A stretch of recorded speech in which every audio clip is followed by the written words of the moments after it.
Test 1, 2. Test 1, 2.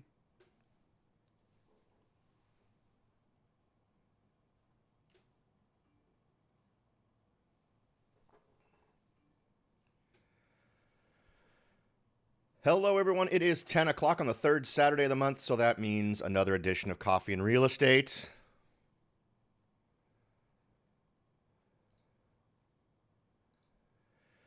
My name is Robert Whitelaw. I am a real estate broker in Morgan Hill, California. And once every month, we get together to chat about what's been going on with real estate. We talk about last month's statistics. So we've got January's numbers, which are kind of interesting. We can also get together and talk about other interesting real estate related things, news items. I've got a nice long list of things that I've accumulated recently relating to real estate that we can chat about. A podcast went out on Thursday, that talked about hydrogen and how it's really in a position to revolutionize what happens in homes, as in terms of how your power gets generated, how your home gets heated, how you cook, everything in your home. And I'm kind of excited about it. I've been a big fan of hydrogen as a power source for a long time. I can remember doing a debate in high school way back, where the debate was, should we pursue hydrogen or battery power, electrical power stuff? And that was it's always kind of been one of those things I keep track of. So we can chat about that as well if you like. Let's see here. Probably good for me to verify that the audio and there's audio. Cool. So it looks like we are good to go. I want to make sure I can see the chat because that's important as well. Let me just make sure.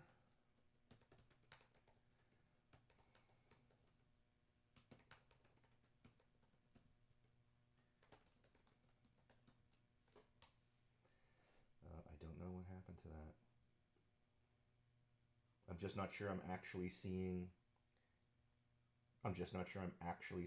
the chat here. What the heck is...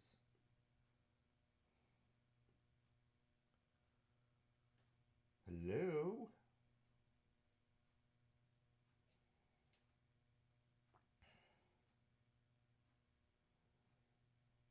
Let's see.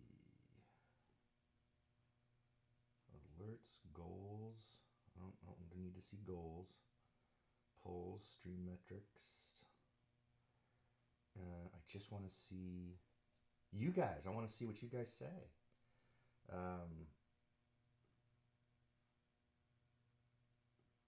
All right, so I'm going to assume I'm going to see what you guys ask over here. I see I've got one person watching already. Thank you very much for joining me this morning. We can jump, if you'd throw a comment in there just so I know I'm seeing what people are posting, just because I want to make sure I'm not ignoring anyone. And just so everyone's aware, as we move through this process, I am having to look over here to see what is up. Let me see if I can actually fool around with this a little bit to make it so that I can actually see your comments.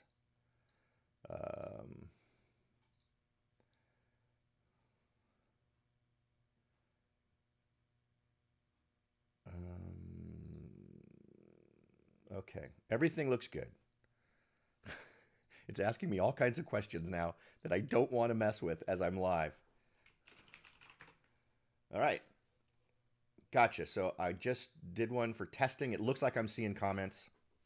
Excellent. All right. So it's actually kind of a interesting month for us. And I can actually get rid of this because I saw it on the other screen. Because some interesting shifts have happened in the numbers that we've been tracking. So we can talk about that. We can do that first. Maybe that should just be our standard thing. But of course, since it is coffee and real estate, I think the standard thing needs to be coffee first.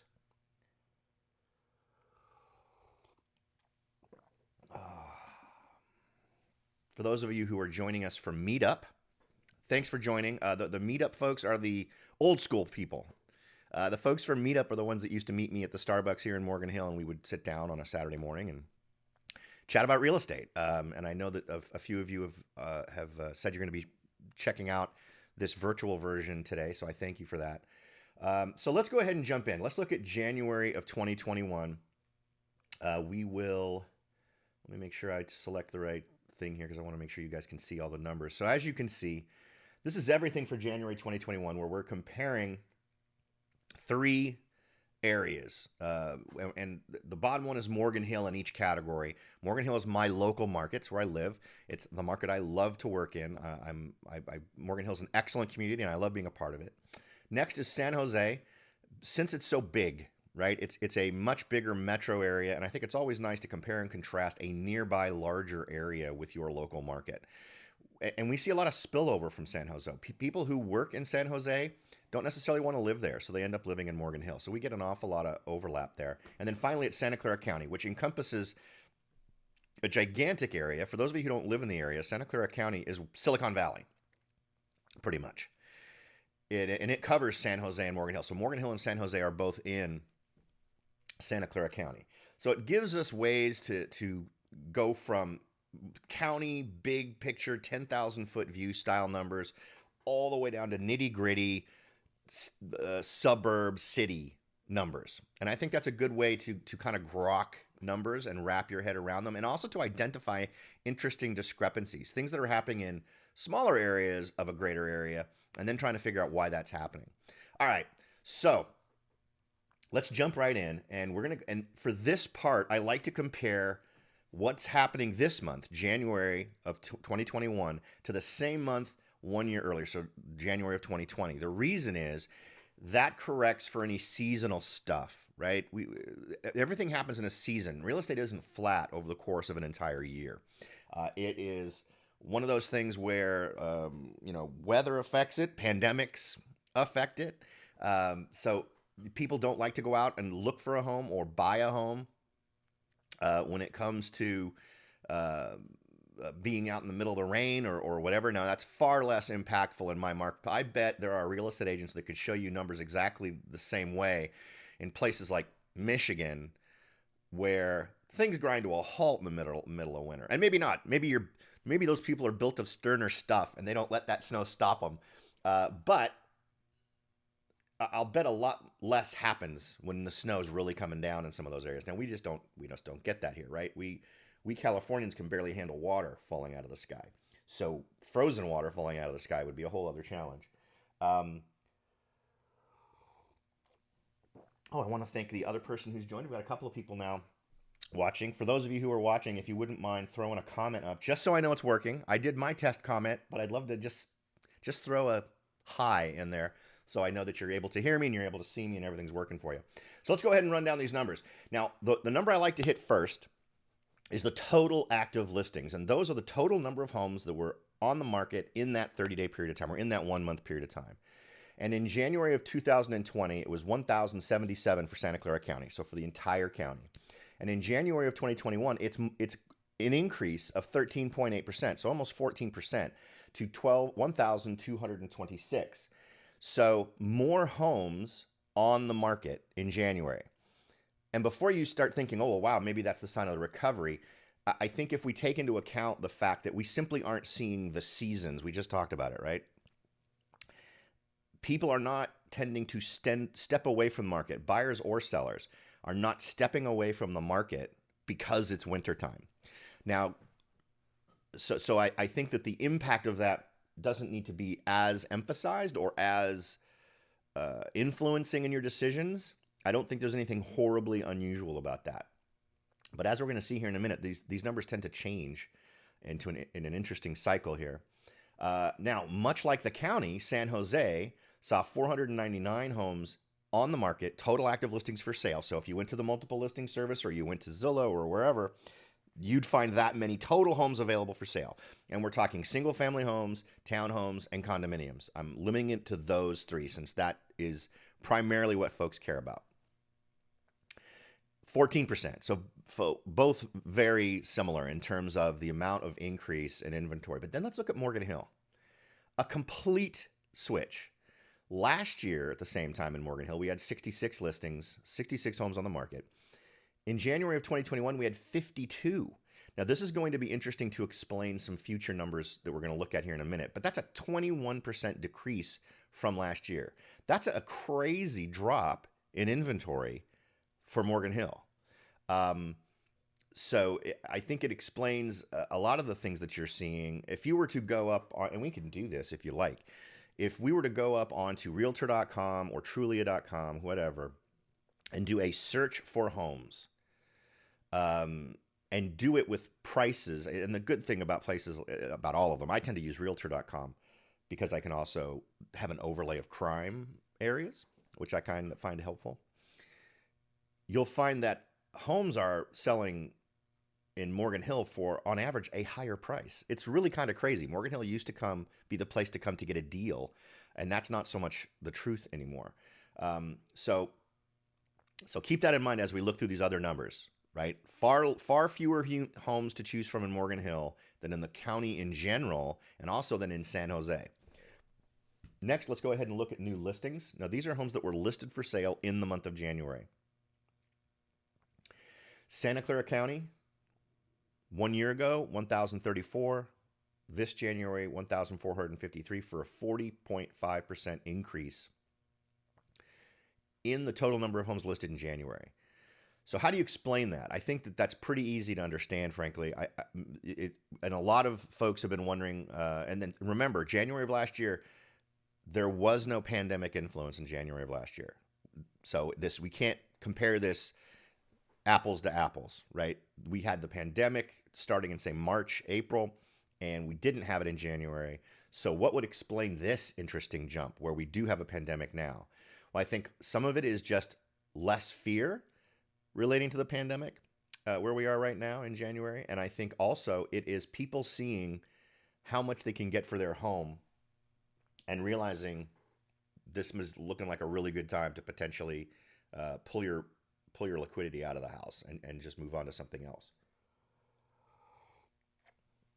Now, one thing I don't have statistics for is for all those people that are listing, and this is something I'd love to get, is how many of them are staying in California and how many of them are leaving. Because as we've talked about in past Coffees and Real Estate, the number of folks leaving the state's pretty ridiculous.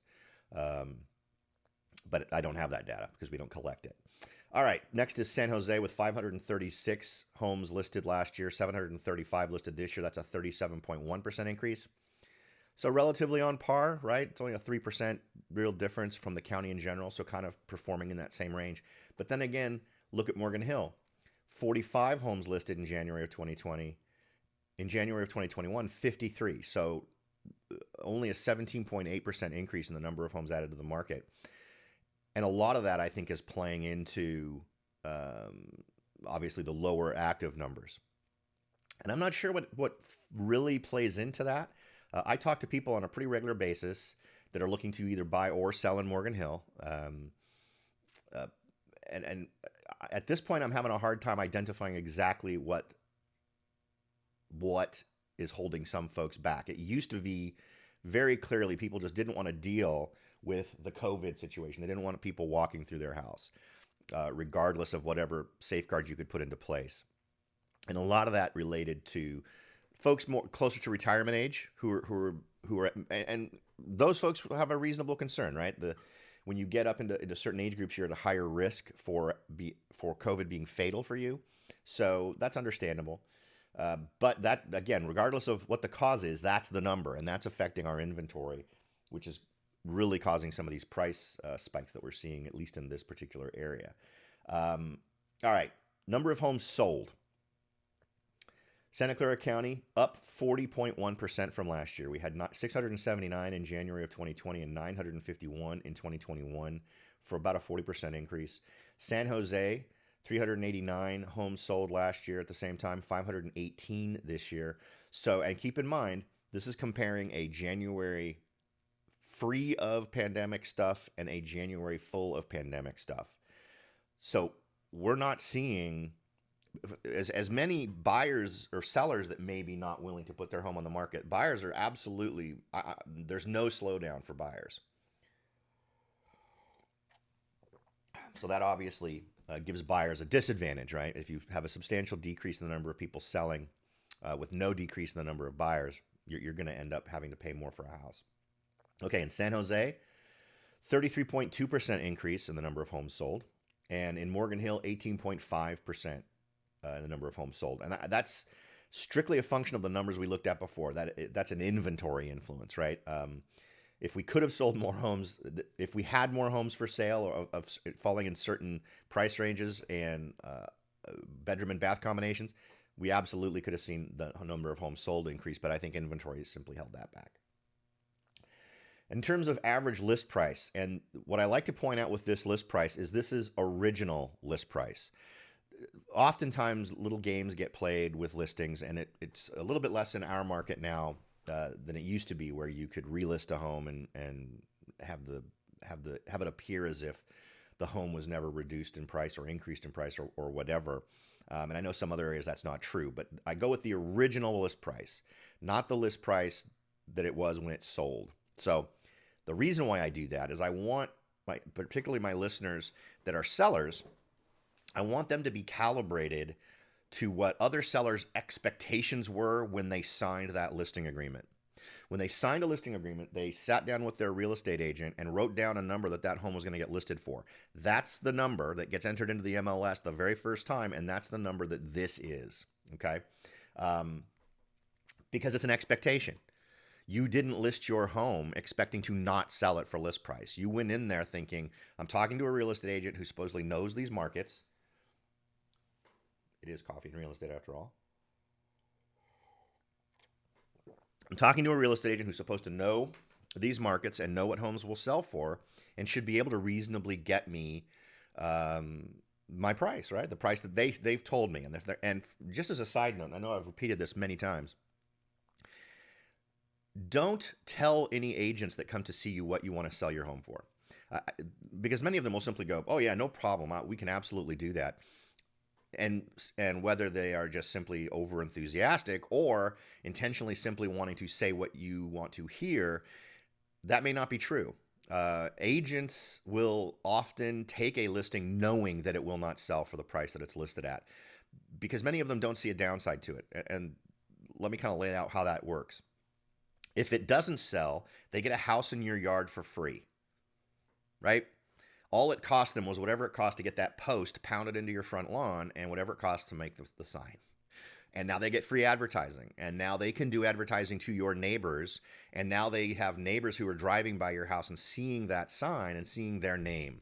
So it gives them a marketing ability. So you're giving them money by letting them put the sign in your yard. And they call that a lost leader. They know it's not going to sell for that price. And one of two things will happen. Either you will get frustrated and change agents, and they've gained in that process by having a sign in your yard, or, which is more likely, you will agree to reduce the price. The agent will simply come to you and say, gosh, the market really is fluctuating right now. It was impossible for us to be able to foresee these things. So I really would strongly suggest that you go ahead and reduce your price to X or Y. Try to avoid all that right at the beginning. There's no reason why an agent can't get relatively close to a very reasonable number of what your home should sell for. And we're going to get into ways to measure that in just a second here, but just have them prove it. Have them come in with comparables. Have them do the same kind of thing an appraiser would do. I mean, they're going to. They're going to do a competitive market analysis. But I've seen some competitive market analysis that agents do that doesn't even include what we think you should list your home for. They wait for you to tell them. That's a little bit more rare. And if an agent comes to you without a price that they think your home should list for written down, that wasn't written in front of you, that they just didn't make up on the spot, if they don't come pre-prepared with a number they think your home should list for, that's a warning sign to me. So you should absolutely move on to another agent. And as a side note, if you're looking for a real estate agent, my suggestion is that you always interview 3 to 5. Just to kind of hedge your bets, because the odds are against you in finding a really good agent. But anyway, so I always get in trouble when I say stuff like that. Other agents like to call me up and give me a hard time. Anyway, where were we? We were talking about homes sold, and we talked about Morgan Hill, and then average list price. So Santa Clara County, the average list price, now remember, this isn't what it's sold for. This is the expectations. So compared to last year, and Santa Clara County numbers are ones that are pretty solid, right? Because the larger sample size you have when you're doing statistics like this, the better you can rely on those numbers. 34.3% increase in the average price. That's kind of nuts. So $1.5 million to $2 million is basically what that ramp up was. In San Jose, it was about 1 million, boosted up to 1.15 million, 1.5 million. That's a 10.9% increase. Check out Morgan Hill. 1 million boosted to 1.3 million. And I think there's two things playing into that number, because remember, we also have to talk about sample size. If we look back above, we know only 32 homes sold. So that's something you need to take into account. There's two things I think playing into that. One is the low inventory. We're going to see here in a minute that absolutely, if there's an area that's having multiple offers happening, it's Morgan Hill. And we'll see that number here in a sec. But in terms of expectations, what people in their heads when they're listing are expecting, 31.8%. That's nuts. Now, if we compare that to average sales price, and now this is the price of what someone sold for. So when escrow closed, that buyer coughed up this amount of money. On average, in Santa Clara County, we saw a 13.2% increase. In San Jose, we saw a 13.5% increase. And in Morgan Hill, we saw a 41.5% increase.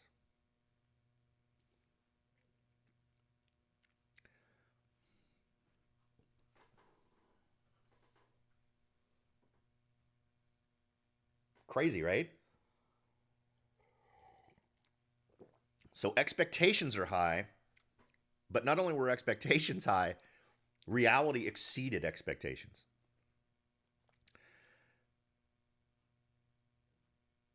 So what is that? Well, what do we extract from that? Two things. One, inventory is ridiculously low, so multiple offers are likely happening, and we'll see data in a minute that indicates, yeah, multiple offers are clearly happening. Second, if you look at the data in Morgan Hill for January, you'll see that higher priced homes are overrepresented in the homes that sold.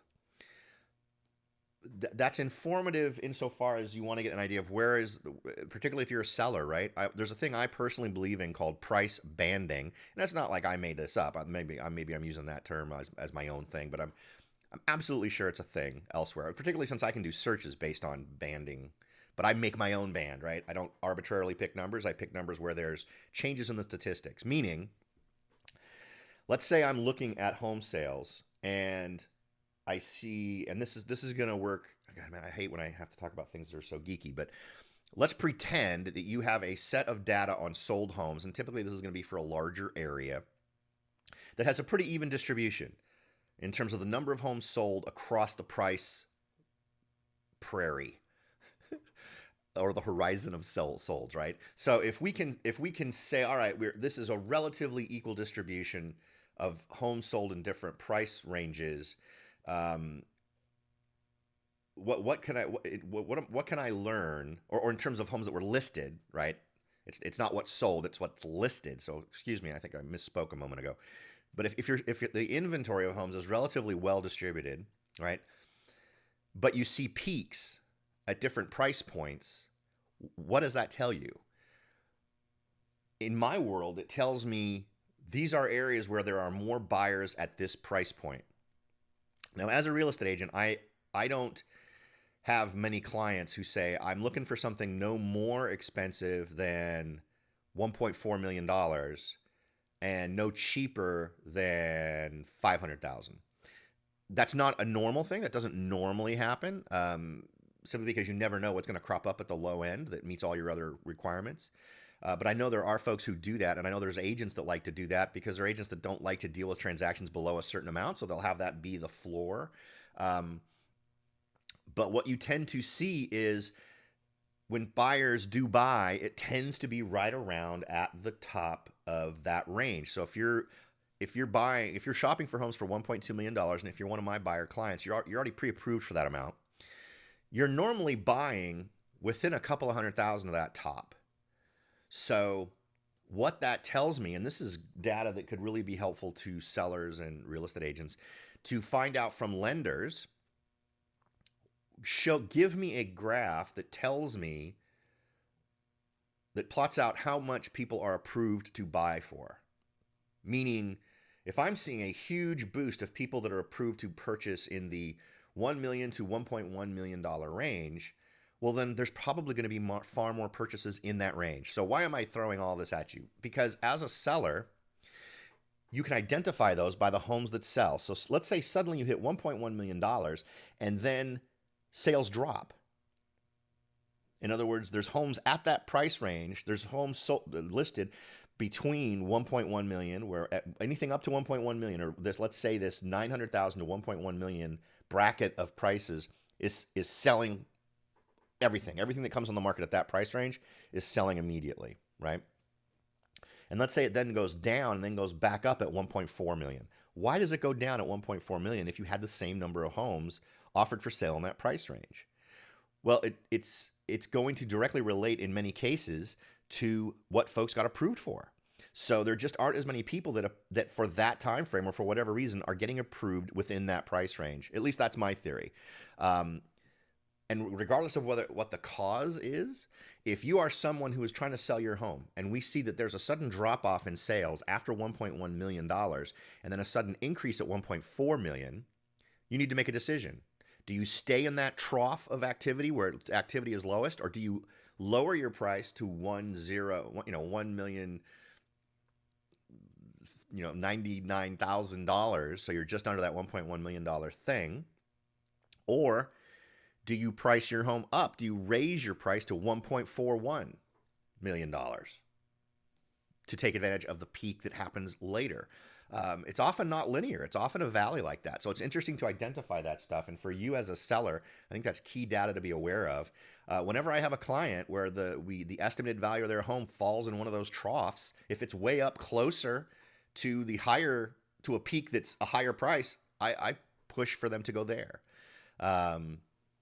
And that's a strategy that's actually worked for me quite a bit in the past. All right, so we spent an awful lot of time on average sales price, probably rightfully, because those are some shocking numbers and big changes from the past.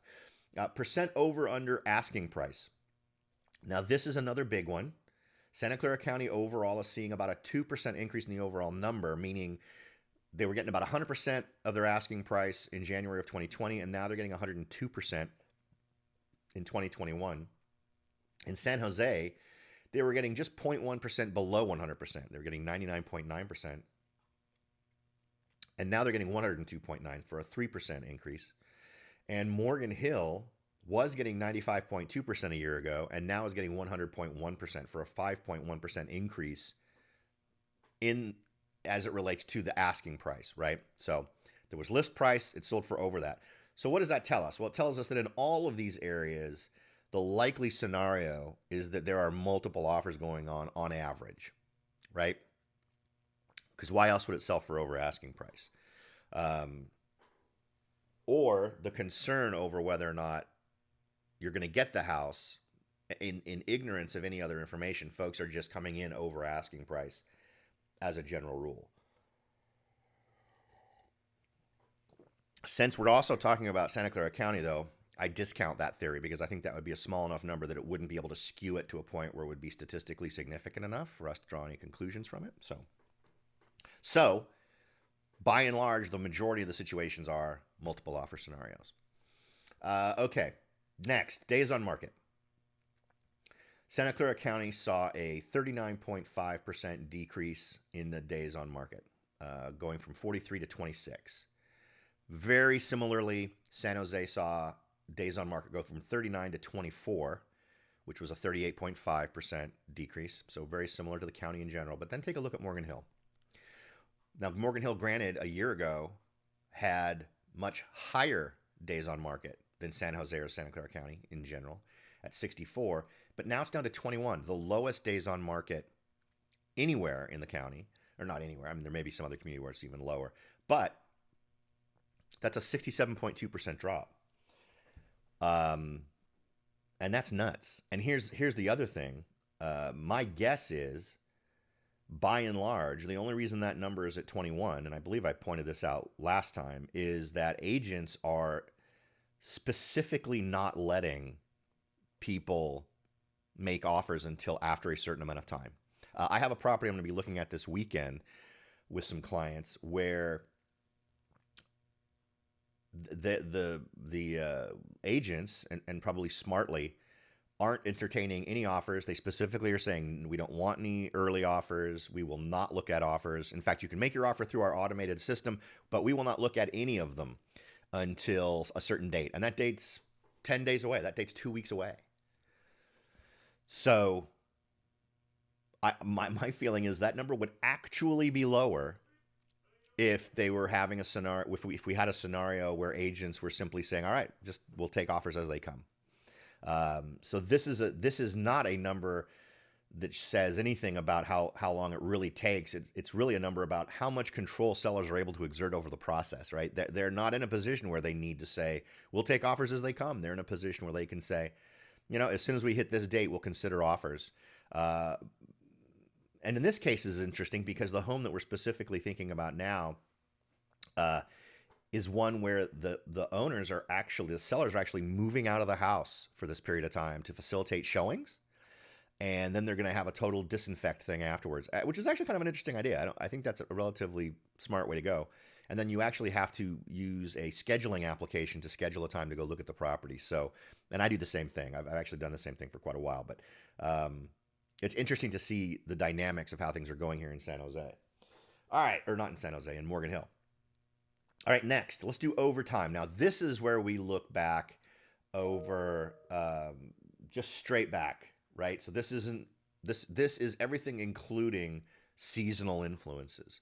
So we can look back to March, say, and see how things did or didn't change based on the pandemic hitting. Right, so this goes all the way back to September of 2019. What's going on here? I think I did the same thing I did last time, where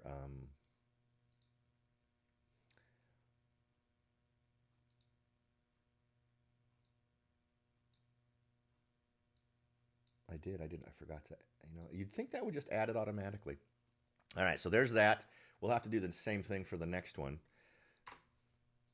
And let's see. So here we are. So the first is a comparison of total active listings to new listings to homes sold. So new listings we can see jumped from last month, but we can consider this kind of relatively flat, right? So right around here, if you were to average it. Let's see here. So total homes sold down, but again, it's a, you got to, when we're talking smaller sample sizes, for instance, this is Santa Clara County, so this isn't lower sample sizes. But again, it's the scale here is a little bit misleading, but we can see things sort of grouping here. If we look at active listings and see, this is, as I discussed last time, the kind of thing you want to pay attention to. New listings and active listings are above homes sold this time. Last time, it was the other way around. And that's why that was a call out for me. When you see homes selling at higher numbers than you're adding and the total number, you're selling off your inventory. But new listings is really the one that's the highest now. So a lot of people jumping into the market as of January, giving us a boost in total active listings. And it's interesting that the number of homes sold is down. We'll see how that plays out in the coming months. But right now we're in a position where this feels better, right? You feel like you're adding and you're maintaining inventory and adding inventory at a rate that outpaces the homes that are selling. So that gives you a little bit of a surplus, which is not enough. In terms of weeks of inventory, we're still at ridiculously low numbers, and we can pull those up if we want here in a few minutes. Next is days on market. And again, this is overall Santa Clara County, and we're actually seeing that this is increasing. And it's kind of interesting to watch. So the lowest days on market was in May, and June were ridiculously single-digit months. And then it's been slowly creeping up, which would be normal to expect in a typical winter time. You'd actually expect to see a drop in the number of homes on the market. We can see here we've had really weird fluctuations. We did have a little bit of a drop in December.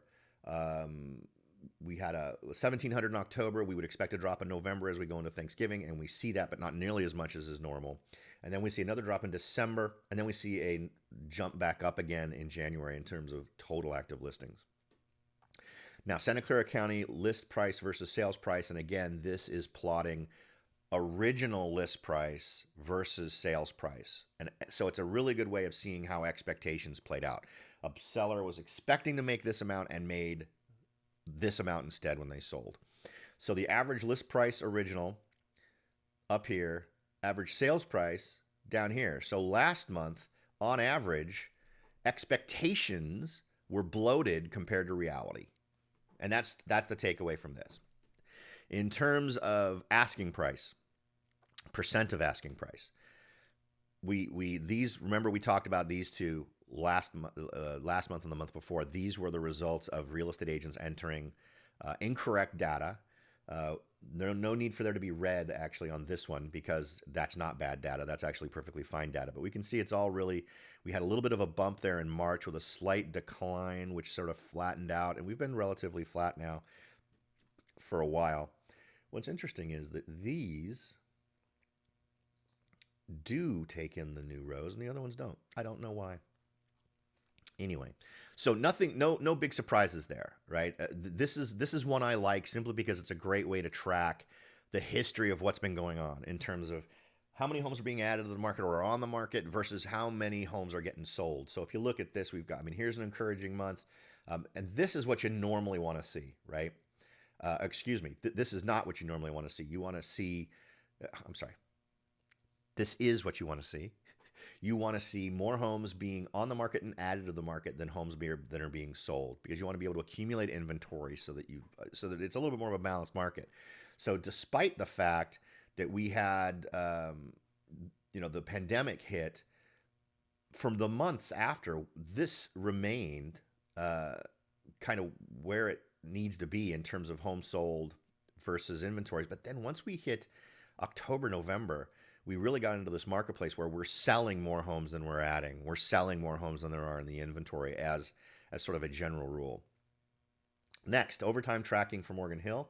And again, it's one of those deals where we, for some strange reason,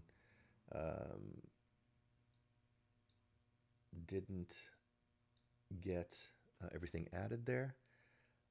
And I do not know why the blue line stops.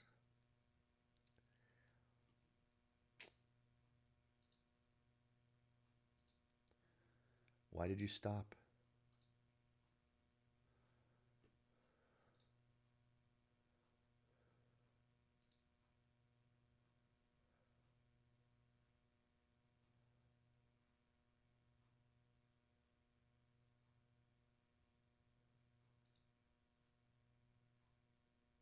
Okay.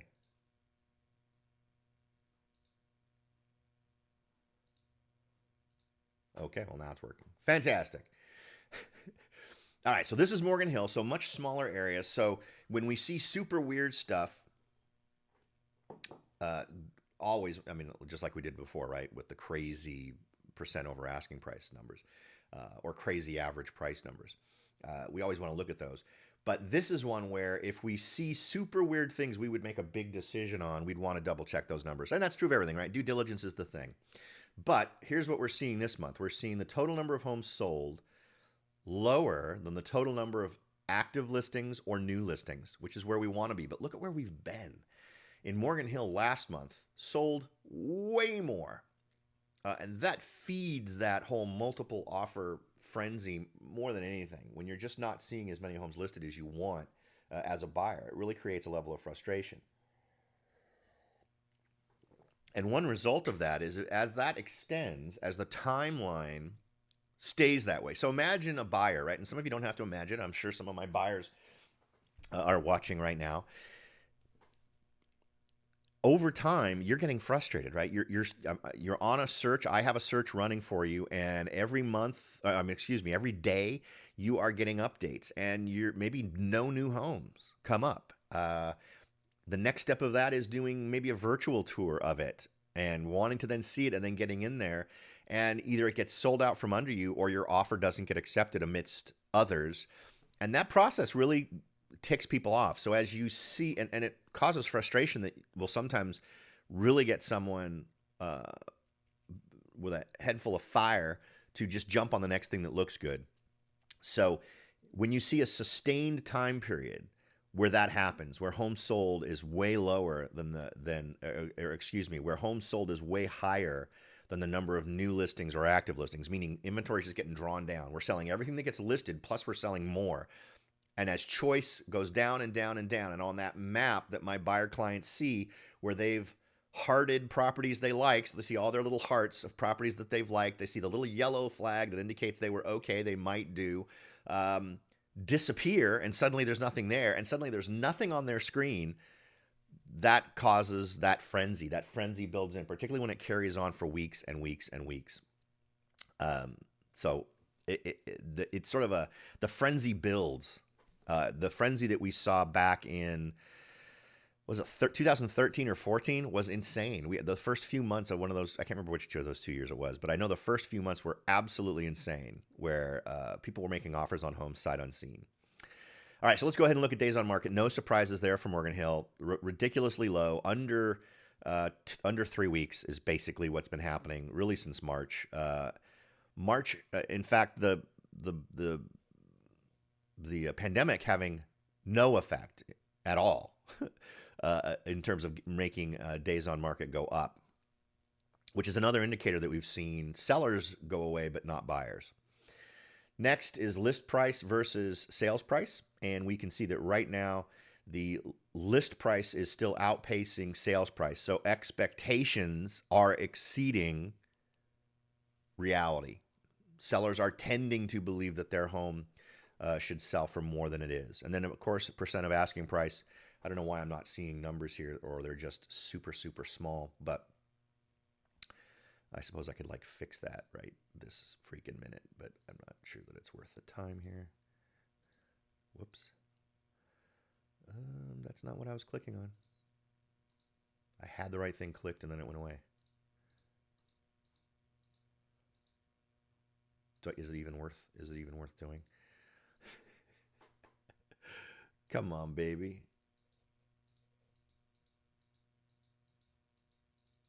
I had it clicked and then it went away. I'm one of these guys. Oh yeah, 2 point.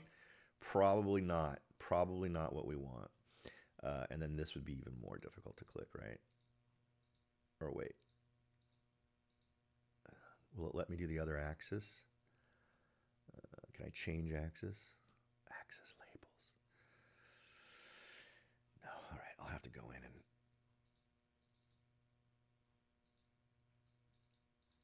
I can't, just knowing in my head that is like that is going to annoy the heck out of me. So once we're done here, I'll go back and fix that. But that's really it for the overall numbers. So very interesting shifts. Morgan Hill is absolutely insane. I mean, and it's numbers like that. As a resident of Morgan Hill, those are the kinds of numbers that make me think I should sell my house.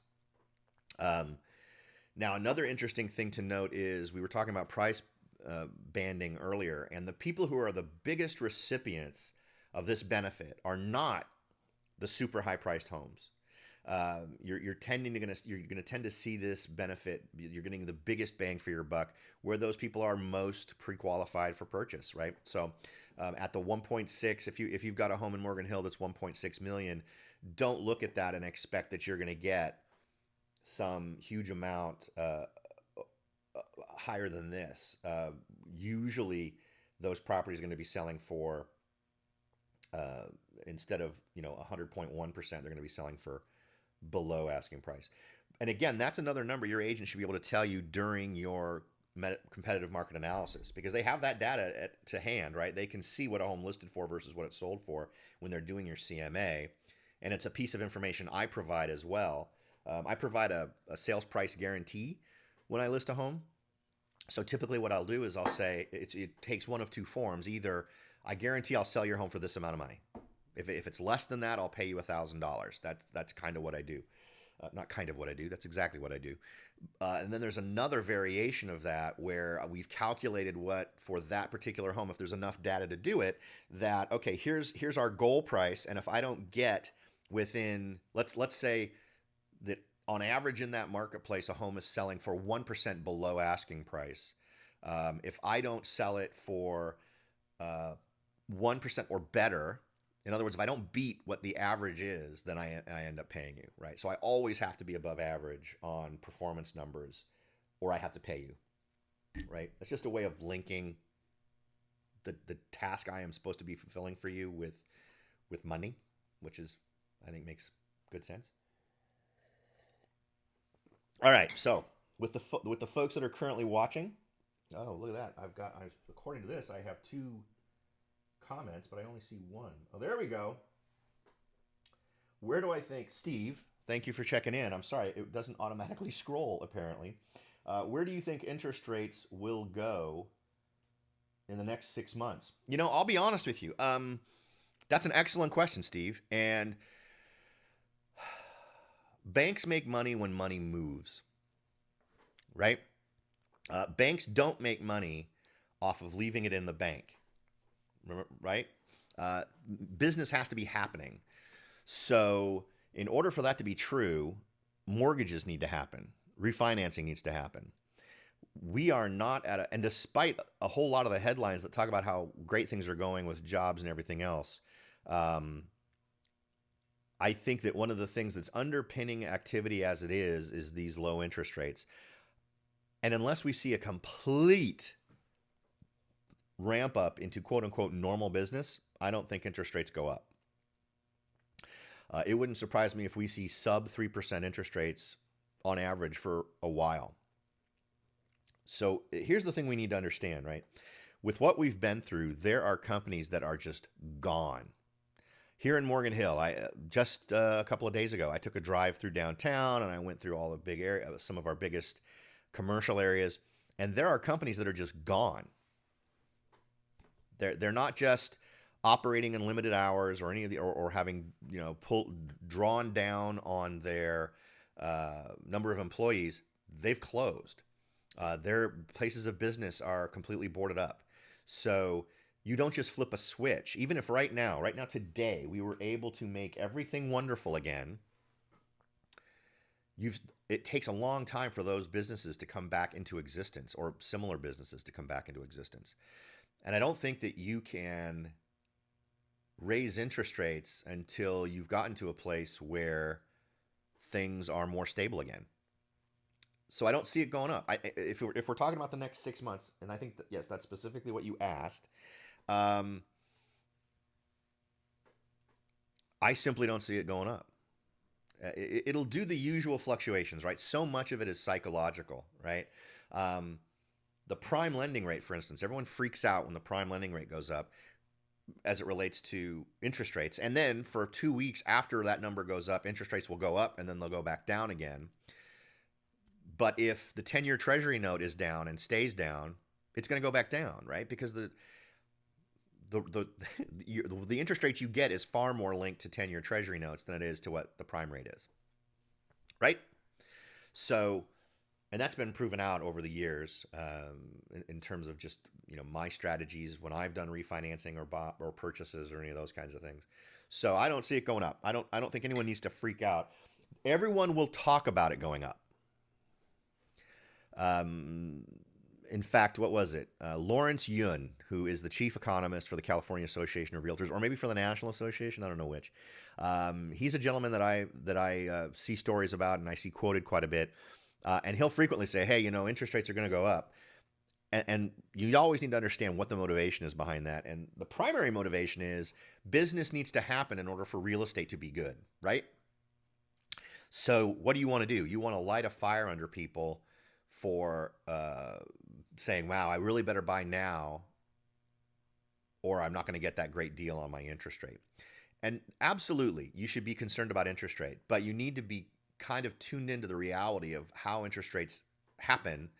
And there's absolutely ways to track it. I mean, you can subscribe to hundreds of different websites that'll tell you when 10-year treasuries are starting to go up. And there'll always be a lag time. If 10-year treasuries start going up, then you need to go and get yourself a loan because following that increase will be a response. But so much of what the interest rate that you get when you get a loan is more emotionally based, believe it or not.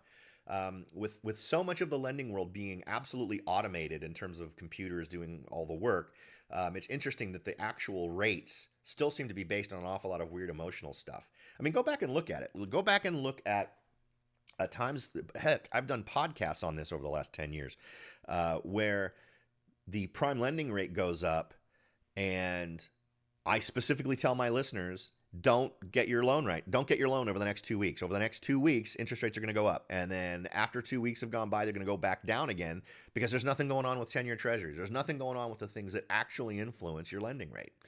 And and I don't remember a moment when I was wrong on those. In fact, I think I called them out on my shows, and I don't remember. I don't know where I was hosting my shows back then. I've been doing podcasts since 2007. And I know the first few years are just lost because I used to host them on my own server, and that's long gone.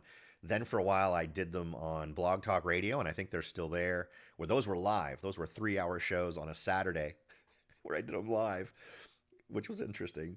And then I moved to, I don't know if I moved to Libsyn after that, but I'm at Libsyn now. I don't know how many years I've been at Libsyn, but now they're all there. So, and I know for a fact we've had conversations like this while I've been hosting on Libsyn. So that all that entire history should be there. And of course you can find those on iTunes and Google Podcasts and iHeartRadio. All of them have the podcast, so you can check all those out. Okay, let me make sure this thing is still scrolling. It annoys me that I missed your question, Steve. I apologize. I hope I answered it. The answer is no. I don't think interest rates are going to go up. I think they're going to stay about where they are now. I'd love to see them get closer to 2%, just because if they do, I'm refinancing. I have a pretty spicy. I did a refi just under 3%, so I feel pretty good where I'm at. But all right. So let's go ahead and take a look at some of the news I've been tracking. We've got like 10 more minutes, and we can. Let's see. Let's go ahead and do the tool that you're about to see is what I use. So I trawl a ton of different websites, and I subscribe to a bunch of different things, and then when I find ones I like, I add them to this list. So these are all saved ones. You can see I've got a few. I've got 91 I still have to go through as it relates to news for real estate. But these are some of the headlines, and these are all things we can talk about. I see I've got a couple of folks in right now watching this stream. Feel free to ask a question if one of these jumps out at you. I'd be happy to answer it for you. Or we could talk about hydrogen, which was a promise I made in the podcast if anyone was interested. Housing bubble and mortgage debt as percent of GDP. That's an article from Calculated Risk. Sacramento housing in January. Sales increase 12% year over year for January. So a 12% increase from compared to the same time last year. So the general trend we've seen in our local markets. But inventory down 49% during those two compared times. Peak Prosperity is talking about a market crash and high inflation. High inflation meaning that your money buys less, right? And I've done a ton of different shows on inflation. It's the invisible tax. If you take $10 and stick it in your pocket, and then the government prints more money, whether it's physical money or virtual money, right? Money that gets given to banks by the government is not usually physical money. It's simply transferred to a bank. That makes that $10 in your pocket worth less than it was the day before. So it's that invisible tax. Print more money. Money you have ends up being worth less than it was. It's a terrible thing. It's a horrible thing. And it's one of the things that annoys me about the current system. Atlanta, sales up 9.5%. Inventory down 52% year over year. Houston, sales up 27.5%. Inventory down 31%. That's nuts. There was one I saw in here. Here's one that's coming up that I think is going to be interesting, and this is going to be a huge issue. U.S. courts clogged up with eviction cases as activist groups fight back. So what happens there? If we do not support the rights of homeowners, property owners, landlords, and allow them to collect what's due to them in terms of rent, it's going to have a ridiculous chilling effect on people being willing to rent their properties. And you'd be surprised at the number of mom and pop folks who rent their properties as part of their retirement income. And it's a survival thing for them. It's just as much a survival thing for them, if not more so, than it is for the renter who could go potentially find another place to rent. And unfortunately, a lot of places are contemplating policies that will really kill the desirability of being a landlord, particularly in California. And if there's one thing California needs, it's more people willing to rent their homes out rather than not. Just putting that out there. So very short-sighted moves being made here in my home state. Las Vegas real estate, January sales up 13%, inventory down 50. These guys are predicting a super bubble market crash that they think is coming soon. If the market, and I'm sure the market they're talking about is not the real estate market. I'm sure the market they're talking about is the stock market. If there's a huge crash there, think about the ripple effect there. All these various holdings that get devalued based on a crash absolutely affects real estate. So that would be, we wouldn't be the epicenter of that problem, but we sure would be a victim of it.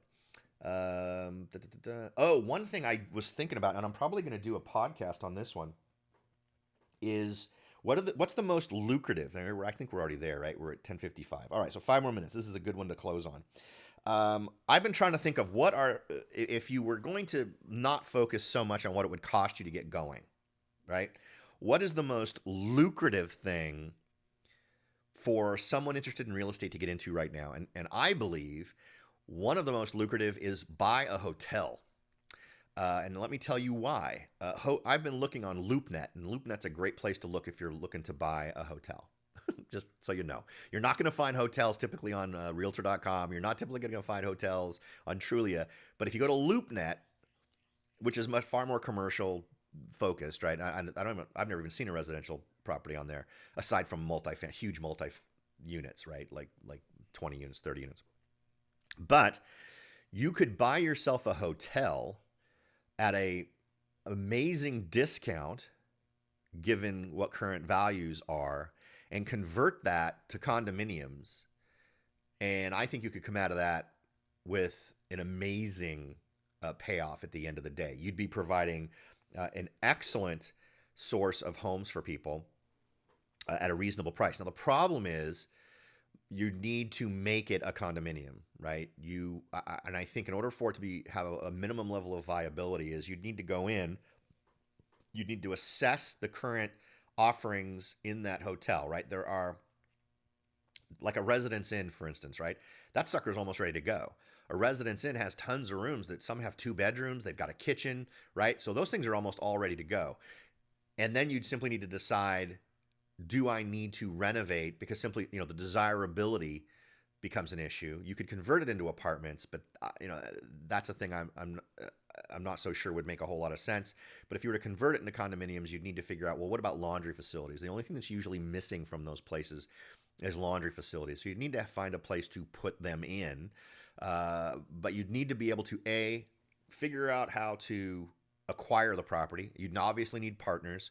You need to come up with the plan. Find yourself, unless you're a millionaire, find yourself some partners to do the work or to provide the money, and have a plan to convert the units into livable units. And I think that in the end, given what properties are selling for right now, you would come out of that millions of dollars in the green in terms of the conversion to sell each one of those. The last time I looked on LoopNet, there were 5 or 6 different hotels, and I think the opportunities there are great. You'd need to put together a team, and again, you'd need to have folks who could bring cash to the deal. You'd probably have to create some sort of a legal entity to do the purchase and go through the whole thing. But there are resources out there for folks who are interested in doing that. If you go to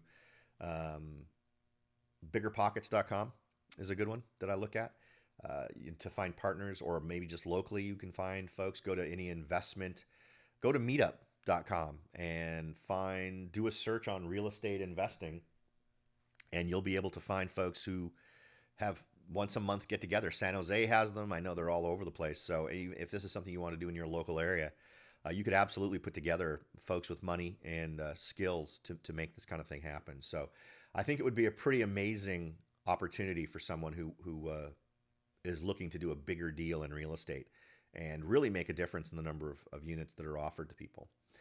As we look to wrap up, the only other thing I'd suggest, here is the actual post on my website for the will 2021 be the year for hydrogen homes. I've also posted this to YouTube, so you can find this on the YouTube channel with just pretty much the audio and some decorative well, no, sorry, it's not there yet, but it will be in a little bit. The YouTube video just actually went up. I usually have a delay between when the podcast happens. The podcast will happen, then it'll get posted to the website, then usually a little later it goes to the YouTube channel. So if you're interested in getting these right when they come out, you're going to want to subscribe. And the best way to do that is go to soldbyrobert.com or go to therebelbroker.com, and you can subscribe all through these various ways. You can do it on iTunes, iHeart, Google Play, Radio Public, SoundCloud, Spotify, TuneIn, Podbean, Spreaker, Podbase, Stitcher, Hubhopper, and tons of others that I don't even know about that magically end up on there.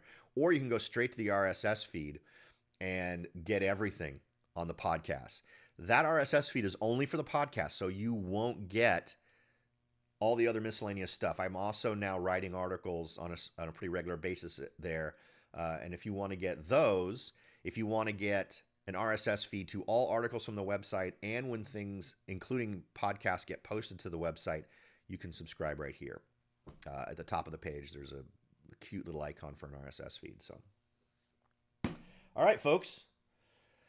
That's about it. We have done just over an hour. We had a couple people come in, and I apologize to Steve for not seeing his question earlier. He actually sat around there for I don't know how long.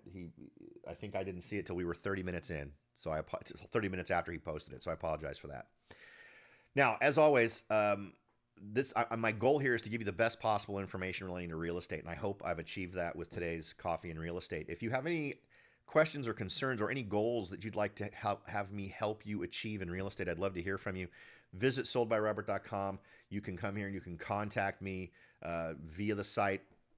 You can also start your own search for your next favorite property or the next home that you want to live in by going to the client organizer and creating an account. Or if you don't want to talk to me, you just want to see stuff, you can go into the buyer's area and you can do a map search, an advanced search, get email alerts, see just open homes, and there won't be, right? There's no longer quote unquote open homes. It's all virtual. You can see luxury homes, homes by price range, below average, and then you can just do it by communities. And these are all the communities that I typically serve, and you can check out what homes are available in those areas. All right. Thanks for listening, everybody. As always, it's a pleasure. And if you have any questions, you can reach out to me. You can send your questions via the website, and I'll be happy to answer them in the next Coffee and Real Estate. And also reach out to you directly so that we can communicate about what your needs might be, or just to get you that information that you need. That's about it. We will talk to you all next time. Have a great month.